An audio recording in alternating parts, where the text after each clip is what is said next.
My name is Amanda. I'm 32 years old, and I live in California, USA. I was engaged to a very wealthy man named Robert. He was a real estate developer with an enormous fortune. We lived in a mansion in Beverly Hills.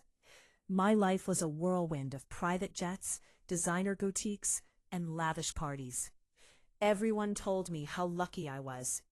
Robert was charming and generous in public. He bought me expensive jewelry and beautiful clothes. I thought I had found the perfect fairy tale ending. I was completely blind to the reality of our situation. The first crack in our perfect world appeared at a charity gala. Robert gave a moving speech about helping homeless children. He promised a very large donation from his company. People applauded with tears in their eyes. Later that night, I overheard him on the phone with his accountant. He was laughing about the donation. He said it was just for good publicity, and that he would never write the check. His voice was cold and cynical. I felt sick. The man I loved had a completely different face in private. He was an accomplished actor. I started paying closer attention after that night. I noticed how he treated people he considered inferior. He was rude to the waiters and yelled at the staff in our house. He made cruel jokes about his business associates behind their backs. The charming man I had fallen in love with seemed to be a carefully constructed mask. The expensive gifts felt less like tokens of affection and more like payments for my silence. I felt like a beautiful doll he displayed at parties. My unease grew into a constant, silent dread. I knew I didn't really know the man I was about to marry. My breaking point came one Tuesday morning. Robert had left his laptop open on the patio table. I was bringing him coffee when I saw an email on the screen. It was from his lawyer. The subject line read, "Prenuptial Agreement, Final Version." I knew about the prenuptial agreement. I had signed it willingly. But this email mentioned hidden clauses, secret financial penalties if I ever spoke about his business dealings. It referenced a private investigator's report on my family. I felt like I'd been punched in the chest. The level of deception was staggering. I confronted him immediately. I showed him the open laptop. His face showed first surprise and then anger. He didn't deny the hidden clauses. Instead, he told me it was just business. He said everyone protects their assets. He told me I was naive and emotional.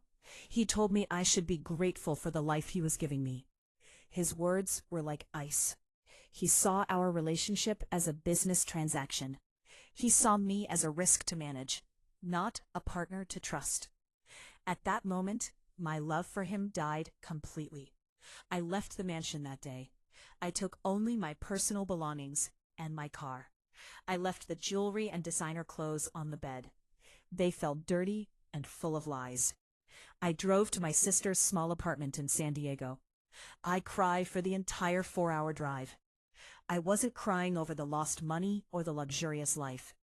I was crying over the lost dream. I was crying because the man I loved never truly existed. I cried because I felt so foolish for having believed his beautiful lies for so long.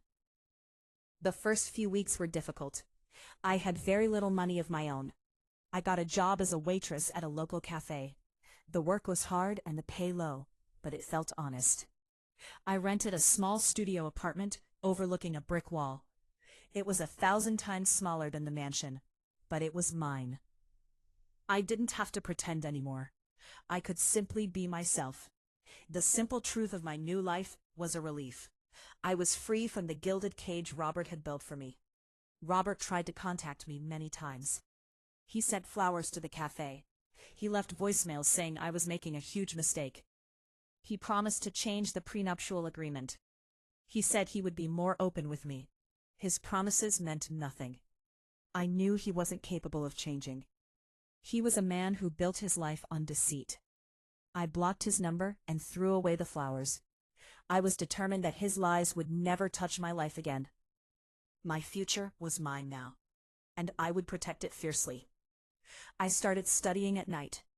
I used my coffee tips to pay for classes at community college. I studied graphic design. I discovered I had a real talent for it. My professor encouraged me to build a portfolio. I started doing small freelance jobs for local businesses. My confidence grew with each project I completed. I was building a real skill, something that belonged only to me. It wasn't given to me by a rich man.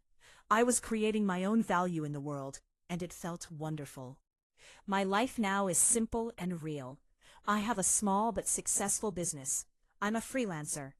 I work from my cozy apartment. I have a dog named Buddy, who is my best friend. I have genuine friendships with people who appreciate me for who I am, not who I'm with. I date sometimes, but I'm very careful. I look for honesty and kindness above all else. I remember Robert's deception. It doesn't hurt anymore. He taught me the most valuable lesson of my life. Always look beyond the shiny surface. I don't regret my time with Robert. That experience made me who I am today. It forced me to find my own strength and my own voice. I learned that no amount of money is worth your self-respect. I learned that a simple life based on truth is better than a palace built on lies. I am proud of the person I have become. I am strong, independent, and honest. I know my worth, and it has nothing to do with my bank account. That knowledge is the true treasure. My story isn't about leaving a rich man. It's about walking toward my own truth. Robert's wealth was a trap disguised as a gift. His lies were a prison with gilded bars. By walking away, I chose freedom. I chose a life where I can look in the mirror and respect the person I see. The future is no longer something that happens to me. It's something I create for myself every day.